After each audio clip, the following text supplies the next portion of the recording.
Admiral Vexthal had conquered 17 star systems in his lifetime. His forearms moved with practiced efficiency across the holographic controls of his flagship, the Void's Edge, as he studied the tactical display before him. The human fleet hung in space like scattered insects, their ships no larger than frigates by HFY standards. "Pathetic," he muttered, his mandibles clicking in amusement. The bridge crew around him shared his confidence. They had seen this before, desperate species throwing everything they had at the Empire's war machine, only to be crushed like brittle shells. The humans had been particularly annoying. 3 years of guerrilla warfare, hiding behind asteroids and launching suicide runs against supply convoys. But intelligence suggested they were finally making their stand here, in the Proxima system. Their home world, Earth, lay just beyond the next jump point. "Admiral," his tactical officer announced, "we're detecting 47 human vessels, mix of destroyers and cruisers. No dreadnoughts visible." Vexthal's secondary eyes narrowed. "That's all? After 3 years of running, this is their grand finale?" The officer hesitated. "Sir, there's something else. Long-range sensors are picking up a massive energy signature behind their formation. It's difficult to classify." "Show me." The main display shifted, zooming past a human fleet toward a point of space that seemed to bend light around itself. Whatever was there was enormous, far larger than any ship in the Imperial database. "Analysis?" Vexthal demanded. "Unknown, sir. The signature is unlike anything we've encountered. It's possible they're attempting to mask a space station or fortification." Vexthal's laugh was a harsh rasp. "Humans building something we haven't seen before? Impossible. They're barely above Stone Age technology compared to us. Begin the attack." The Imperial fleet surged forward, its 200 ships moving in perfect formation, energy weapons charged, missile tubes loaded, shields humming with power. The humans responded predictably, their small vessels scattering like startled fish. But something was wrong. The human ships weren't engaging. They were retreating? No, not retreating. Clearing the area. "Admiral." The sensor officer's voice carried a note of confusion. "That energy signature is moving. It's massive, sir. Preliminary scans suggest it's artificial." The space in front of them shimmered, and reality seemed to fold in on itself. Then, emerging for what could only be described as a cloaking field of unprecedented sophistication, came a ship. Vexthal's primary heart stopped beating for a full second. The vessel was impossible. It stretched across space like a metallic mountain, its hull bristling with weapon systems that dwarfed anything in the Imperial arsenal. Gun emplacements the size of cities lined its flanks. Hangar bays yawned open like hungry mouths, each one larger than Vexthal's entire flagship. "Scan it," he whispered. The numbers that came back defied comprehension. The ship was over 50 kilometers long, 20 kilometers wide, and 15 kilometers tall. Its mass readings were off the charts. The energy output from its engines alone exceeded that of a small star. "That can't be real," Vexthal breathed. "No species can build something that large. The resources alone would require strip mining entire systems." His communications officer looked up, face pale. "Sir, we're receiving a transmission from the vessel. It's addressed to you personally." "Put it through." The bridge filled with a human voice, calm and measured. "Admiral Vexthal of the HFY Empire. This is Captain Sarah Chun of the U.S. Retribution. You are in violation of the Terran exclusion zone. Withdraw immediately or face the consequences." Vexthal's mandibles clicked rapidly, a sign of extreme agitation. "Impossible. Humans don't have the technology to build something like this. It's a trick, some kind of holographic projection." "Sir," his tactical officer interrupted, "I'm reading massive power spikes across their hull. Whatever that thing is, it's charging weapons. All ships, attack pattern Gamma. Focus fire on that thing. It's too big to be real." The Imperial fleet opened fire, 200 ships unleashing everything they had. Energy beams that could slice through battle stations struck the human vessel's shields, creating brilliant cascades of light. For a moment, Vexthal allowed himself to hope. Then the human ship fired back. The first salvo from the Retribution erased 3 Imperial dreadnoughts from existence. The second destroyed an entire squadron. The weapons were unlike anything in galactic warfare. Not simple energy beams or kinetic projectiles, but something that seemed to tear holes in reality itself. Shields down to 60%, someone screamed. Impossible, Vexthal repeated, but his voice had lost its certainty. They're primitives. They use chemical propulsion. They barely understand fusion power. Another salvo from a human ship. This time, the Retribution's main gun spoke, weapons that ran the entire length of the vessel's spine. The energy beam that emerged was wider than most ships, and it carved through the Imperial formation like a blade through smoke. Vexthal watched in horror as his fleet, the pride of the Empire, was systematically dismantled. The humans weren't just winning, they were playing with them like a cat with mice. Full retreat, he ordered. All ships, emergency jump. Sir, they're jamming our jump drives. We can't. The transmission cut off as another ship died. Vexthal stared at the tactical display, watching his fleet disappear ship by ship. In 3 minutes, 200 vessels had been reduced to fewer than 30. The human ship hadn't even moved from its position. How? He whispered. Then he understood. The guerrilla warfare, the hit-and-run tactics, the apparent desperation. It had all been a distraction. While the Empire had been chasing shadows, humanity had been building this monstrosity in secret.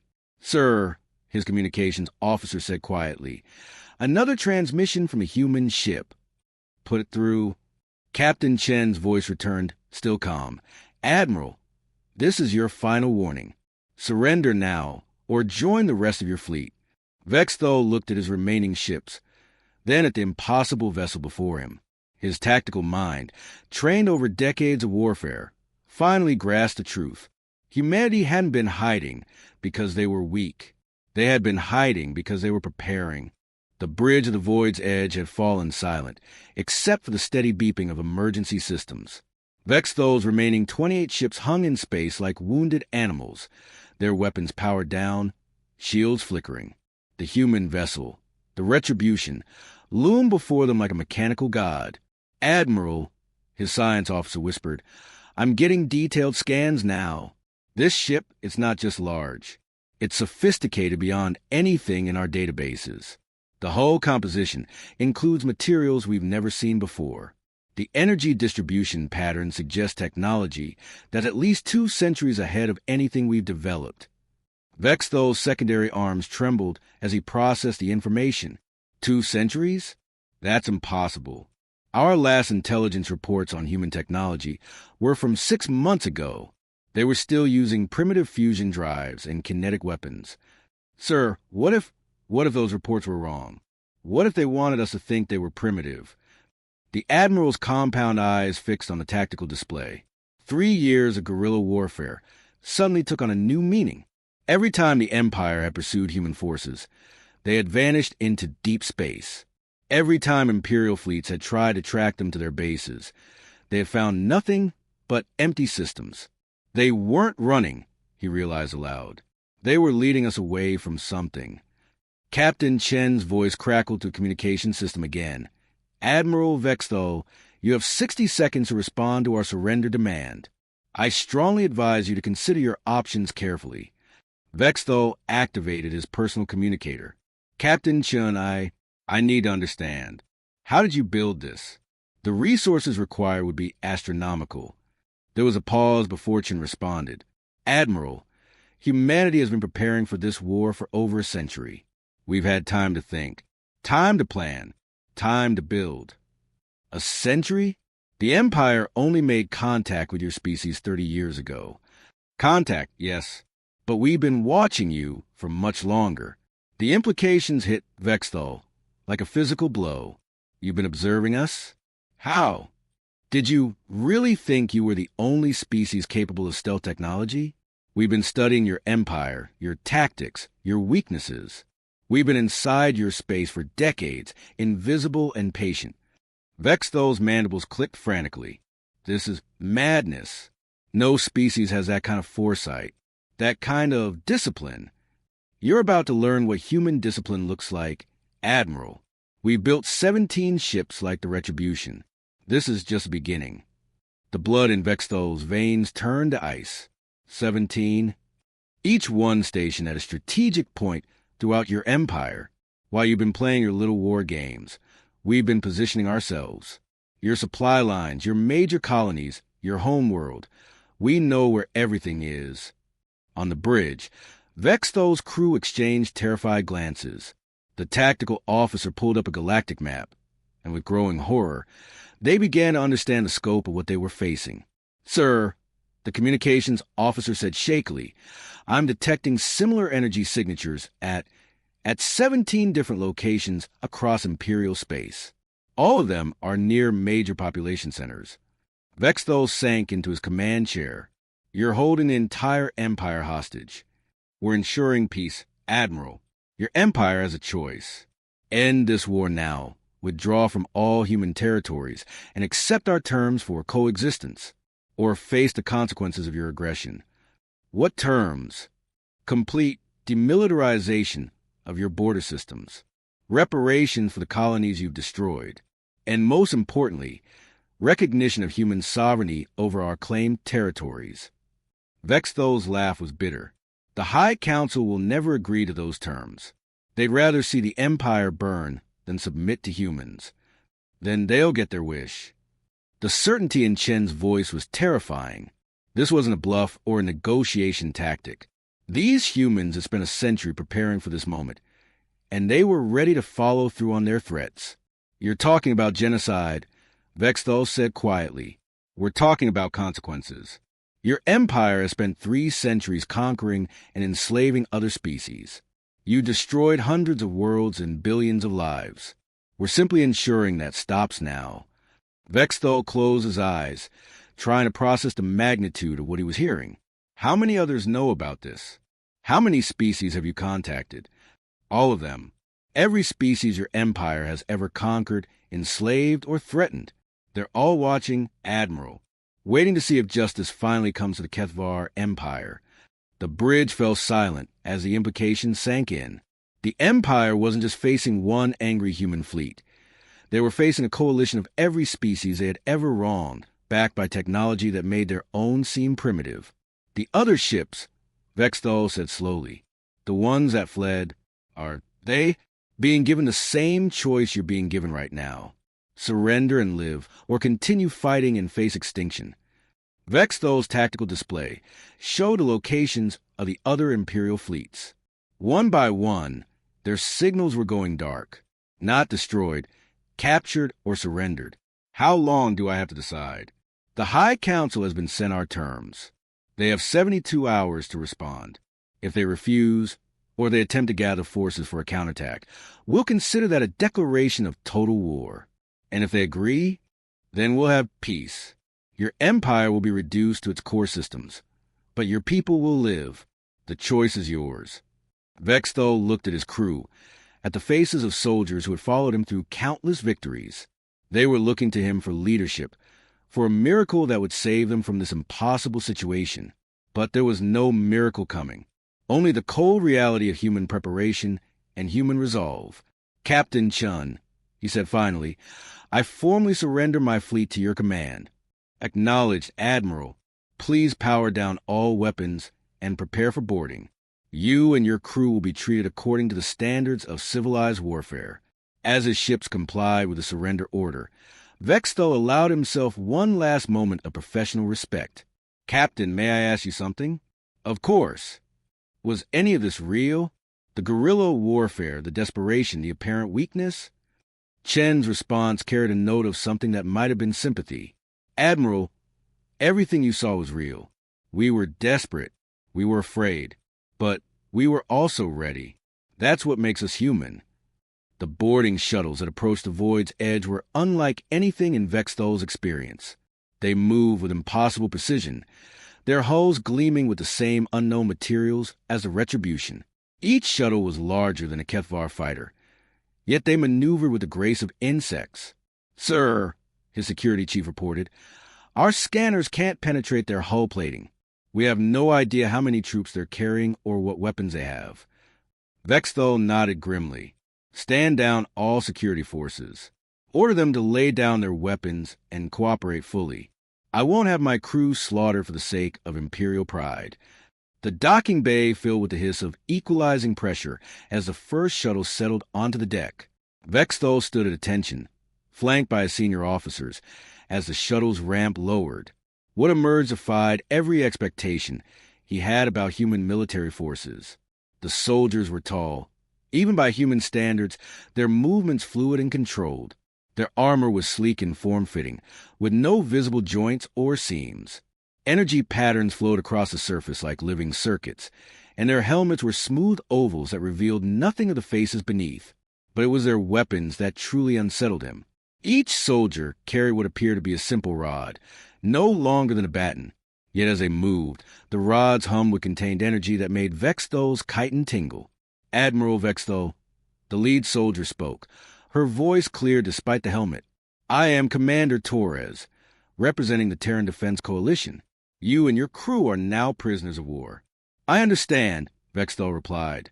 My crew will offer no resistance. That's wise. Follow me, please. As they walked through the corridors of his own ship, Vexthol couldn't help but notice how the humans moved. They didn't swagger or strut like conquerors. They moved with the quiet confidence of people who had already won. Commander, he ventured, may I ask about your equipment? I've never seen armor like that. Nanocomposite materials with integrated shield generators. Standard issue for our Marines. Standard issue? Vexthol's voice cracked slightly. You're telling me this is routine equipment? For the last 50 years, yes. We've had time to perfect our manufacturing processes. They entered the ship's briefing room, where more human soldiers waited. Commander Torres gestured for Vexthol to sit, then activated a holographic display that showed the current tactical situation. The map was devastating. Across the Empire, human ships had appeared at every major military installation. The symbols representing Imperial fleets were changing from red to blue with alarming frequency. Admiral, Torres said, what you're seeing is a result of a coordinated operation we call Sunrise. Every human ship revealed itself simultaneously, at precisely calculated moments. Your Empire's military response has been limited. Vexthol studied the display. My gods! You've been planning this for decades. Longer than that, we've been watching your Empire expand for over a century. Every species you conquered, every world you destroyed, every act of aggression, we documented it all, and we prepared. Why didn't you intervene sooner? You could have saved billions of lives. Torres was quiet for a moment, because we weren't ready, and because we needed to understand exactly what we were dealing with. Your Empire is vast, Admiral. Taking it down required perfect timing and overwhelming force. And now we wait to see if your High Council has the wisdom to accept our terms. The display shifted to show transmissions from across the Empire. Vexthol watched in growing horror. As report after report came in, the humans weren't just demanding surrender. They were demonstrating their capabilities. On the industrial world of Kelvanis, a human ship had used some kind of precision weapon to shut down every factory on the planet without harming a single civilian. On the military stronghold of Thexmore, another human vessel had somehow disabled the entire planetary defense grid in under 30 minutes. How is this possible? Vexthol whispered, your technology is so far ahead of ours. How did you advance so quickly? We didn't advance quickly, Admiral. We advanced quietly. While your Empire was busy conquering, we were busy thinking. Every piece of technology we developed, every weapon we built, every strategy we crafted, it was all designed with one goal in mind, stopping you. But the resources required, the industrial capacity, we've been mining asteroids for over a century, building factories in deep space where your scouts would never find them. Every human colony has been contributing to this effort. Every human life has been dedicated to this moment. Vexthol felt a chill run down his spine. Your entire species was preparing for war with us. Our entire species was preparing for peace. Admiral, this is just the price we were willing to pay for it. The holographic display showed new information, casualty reports from the human intervention. Vexthol studied them with growing amazement. These numbers, They're impossibly low. How are you achieving such precision? We don't want to destroy your empire, Admiral. We want to save it from itself. Every weapon we've deployed, every strategy we've implemented, has been designed to minimize casualties while maximizing effectiveness. You're trying to reform us. We're trying to give you a chance to evolve. Your species has tremendous potential, but your empire has become a cancer on the galaxy. We're offering you the opportunity to become something better.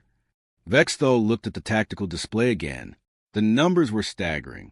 In less than 6 hours, humanity had effectively neutralized the military might of an empire that had dominated this region of space for 3 centuries. The High Council will never accept this, he said quietly. They'll fight to the last ship, the last world, the last HFY. We know, Torres replied. We've studied your leadership extensively. That's why we have contingency plans, such as, Admiral, your empire has been sustained by conquest and fear. Without the ability to project military power, how long do you think your subject species will remain loyal? How long before they start demanding their freedom? The implications hit Vexthal like a physical blow. You're going to let the empire collapse from within. We're going to let justice take its course. Every species your empire has oppressed will have the opportunity to reclaim their freedom. Those who wish to remain part of a reformed HFY government will be welcome to do so. Those who don't will receive our full support in establishing their independence. And if the High Council refuses to accept this, Torres's voice carried a note of finality. Then they'll discover that humanity's patience has limits. We spent a century being careful, Admiral. We spent a century being precise. But if your leaders choose total war, they'll learn what human warfare looks like when we stop holding back. The room fell silent as the weight of those words settled over everyone present. Vexthal realized with growing horror that everything he'd seen so far, the massive ships, the advanced technology, the overwhelming tactical superiority, was humanity showing restraint. What happens to me? He asked finally. That depends on your choice, Admiral. You can spend the rest of this war as a prisoner, or you can help us minimize the bloodshed. Your expertise could save millions of lives on both sides. Vexthal closed his eyes, thinking of his crew, his family, his people. The empire he had served faithfully for decades was crumbling around him, and there was nothing he could do to stop it. But perhaps there was something he could do to save what remained. The High Council chamber on HFY Prime had not seen such chaos in 3 centuries. The massive circular room, with its floating platforms and holographic displays, buzzed with frantic activity as reports poured in from across the Empire. High Counselor Zektora stood at the center of the chamber, her 6 arms gesturing wildly as she processed the incoming data. Around her, the other 11 council members argued in voices that rose to near shrieks. Impossible! Counselor Vexkalen slammed his fist against his platform. These humans appeared out of nowhere. Our intelligence networks reported no major human shipbuilding activity, nothing that could account for vessels of this size. Our intelligence networks have been compromised, Counselor Thixmora said grimly. The humans have been inside our space for decades, possibly centuries. They've been watching us, learning our weaknesses. Watching us. Zektora's mandibles clicked in agitation. How? Our sensor networks are the most advanced in the galaxy. Apparently not, Counselor Yakdal muttered. The humans have demonstrated stealth technology that makes our own look primitive. They've been studying us while we dismiss them as insignificant. The main holographic display showed the current tactical situation. Red markers representing Imperial forces were disappearing at an alarming rate, replaced by blue markers indicating human control. In 6 hours, the Empire had lost effective control of 60% of its military assets. The humans' ultimatum, Zektora said, her voice tight with barely controlled rage. They demand complete demilitarization of our border systems, reparations for their colonies, and recognition of their territorial claims. They're treating us like a defeated enemy. We are a defeated enemy, Counselor Drakven said quietly. Look at the numbers, Zektora. They've neutralized our fleets without significant casualties on either side. They could have destroyed everything, but they chose restraint. They're offering us a chance to survive. Survive is what? Zektaros snarled.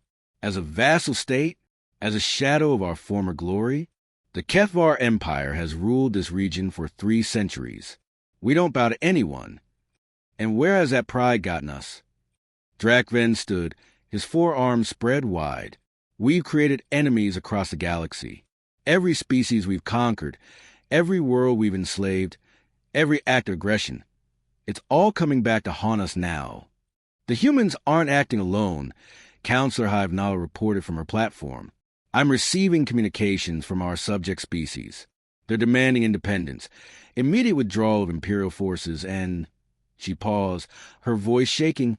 Trials for war crimes. The chamber fell silent.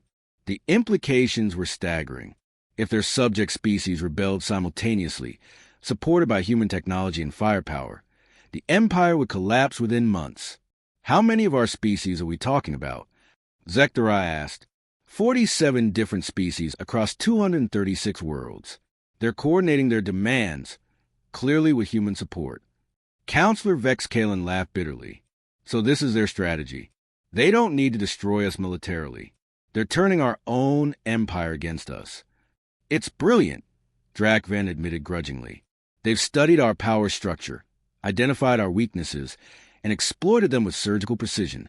We're not facing a military defeat. We're facing a complete political collapse. Then we fight. Zektaraz's voice echoed through the chamber. We gather every remaining ship, every loyal system, and we show these humans what Kethvar determination looks like. We'll make them pay for every system they take, every world they occupy. With what? Counselor Thixmora pulled up a detailed military analysis. Our core fleets have been neutralized. Our industrial worlds are under human control. Our supply lines have been cut. We have perhaps 200 ships left in the entire empire, scattered across a dozen systems. The humans of 17 ships, Vex Kalen pointed out. 17. How can 17 ships defeat an empire? Because those 17 ships are more powerful than everything we have combined, Drakven replied. And because they're backed by every species we've ever wronged. We're not fighting humans. We're fighting the consequences of 3 centuries of oppression. The chamber's communications array activated, and a new voice filled the room. Admiral Vexthal appeared as a hologram, his image flickering slightly. High Council, he said, his voice heavy with defeat. I'm transmitting from the human ship Retribution. I've been asked to deliver a message. Vexthal. Zektaraz's voice cracked like a whip. You're supposed to be dead. What is the meaning of this? I'm alive because I surrendered, Counselor. My fleet is intact because I chose to preserve the lives of my crew over the pride of the Empire. You coward. You've disgraced yourself and your entire line. I've saved the lives of 15,000 Kethvar soldiers, Vexthal replied calmly. And I've learned something that the Council needs to understand. The humans aren't our enemies. They're our judges. Explain yourself. They've been watching us for over a century. They've documented every atrocity, every conquest, every act of aggression. They have detailed records of our war crimes, our slave systems, our genocide campaigns. They know exactly what we've done, and they're prepared to hold us accountable. Counselor Hyvenala leaned forward. What do they want from us? Justice. They want us to face the consequences of our actions. They want reparations for the species we've wronged. They want guarantees that we'll never again become a threat to galactic peace.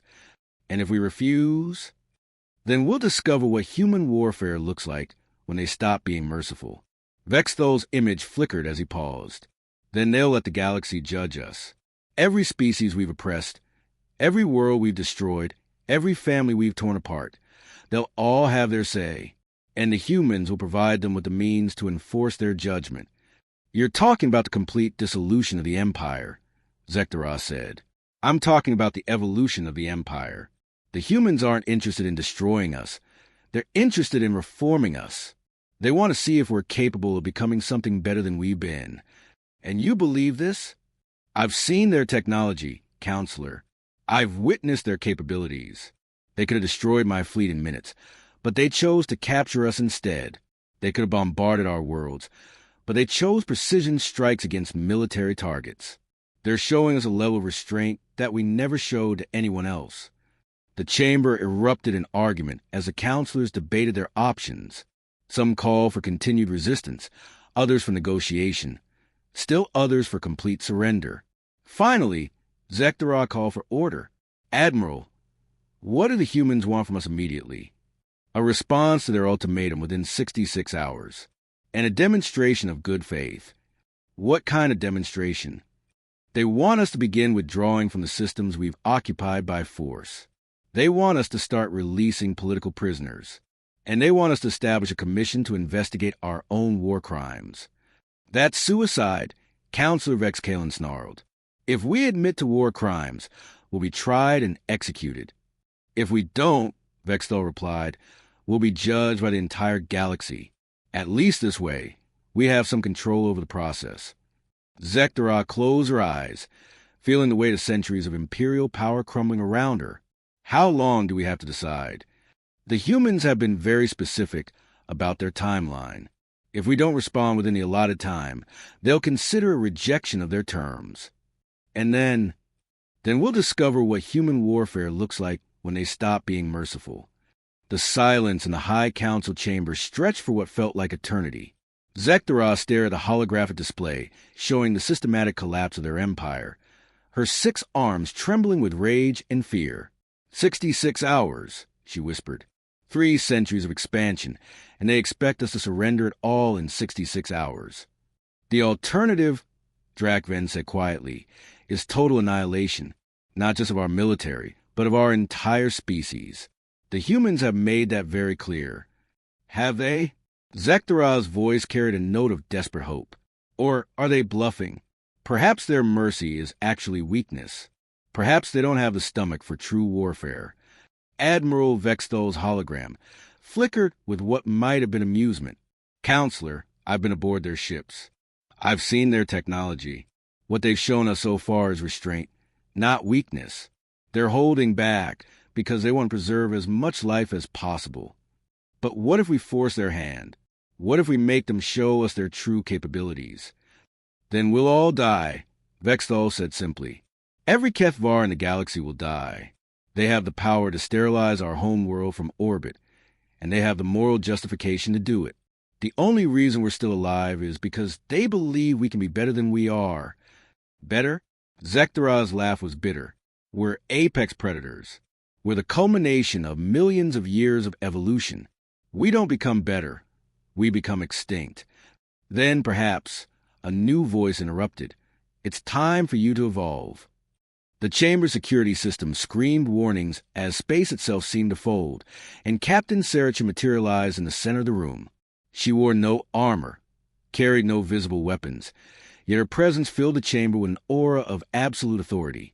"Impossible," Counselor Vex Kalen breathed. "Our shields, our security systems, are based on technology we gave you," Chin said calmly. 40 years ago, we allowed you to discover several pieces of advanced technology. We've been watching you ever since, learning how you use our gifts.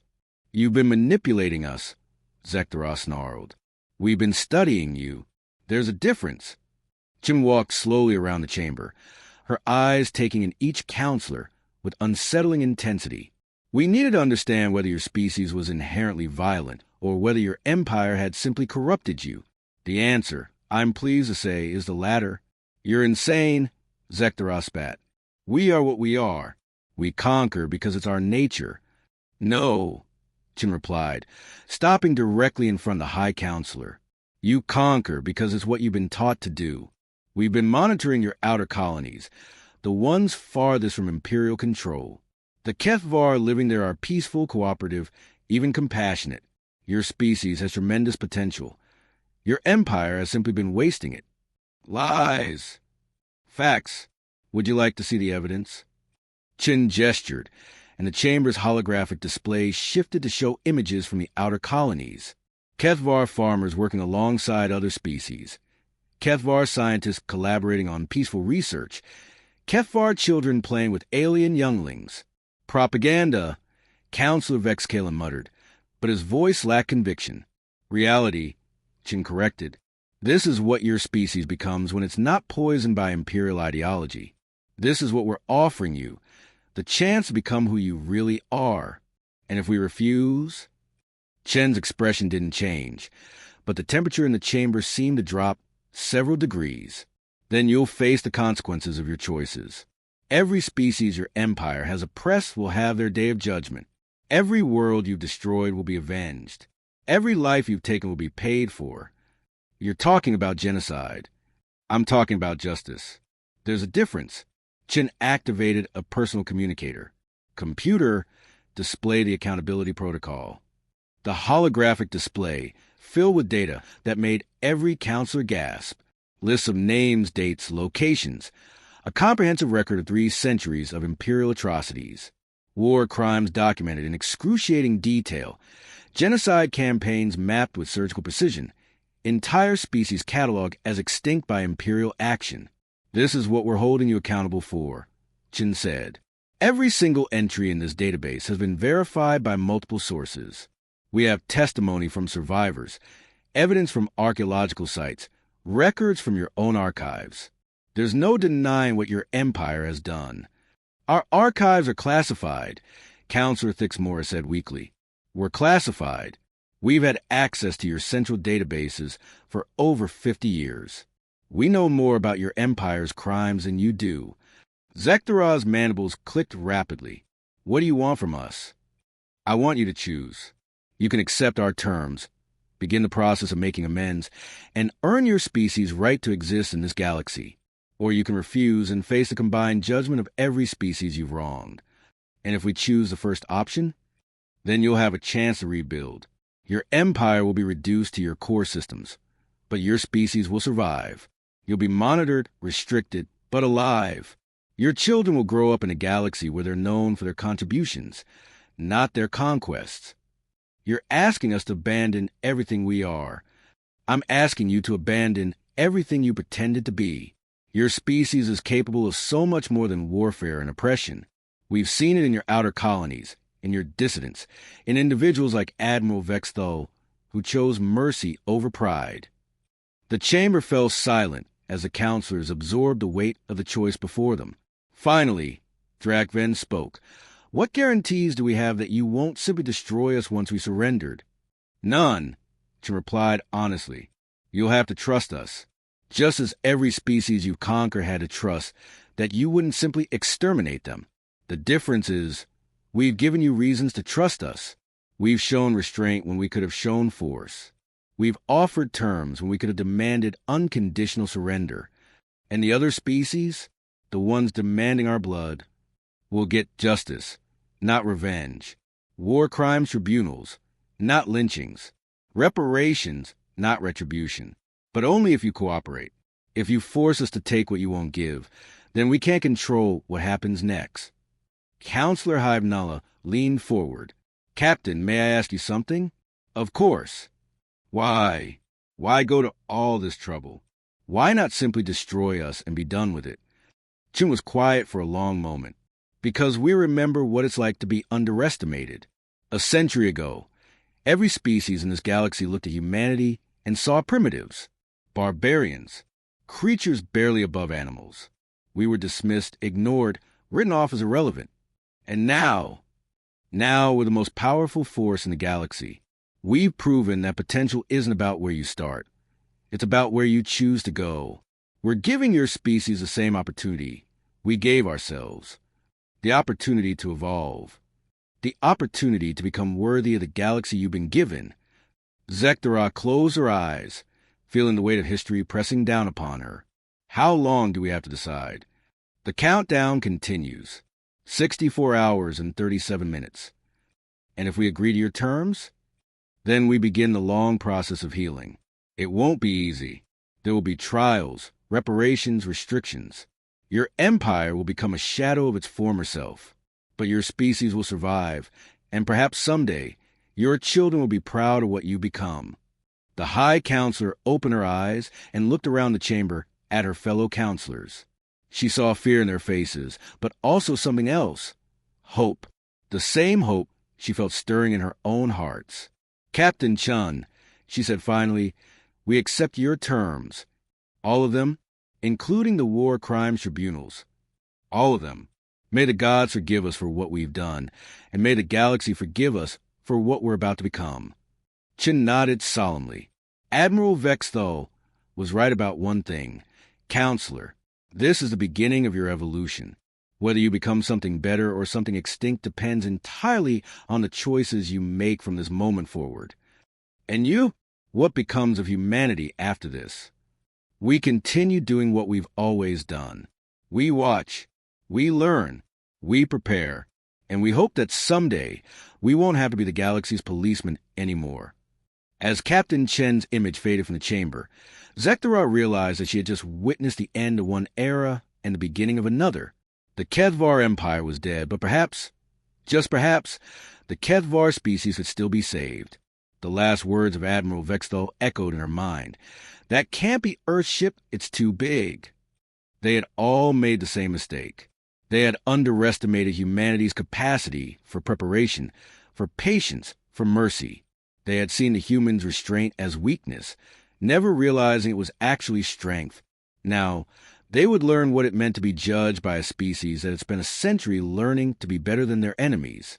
The galaxy would never be the same. Hashtag that can't be Earthship. It's too big. Last words of the Admiral.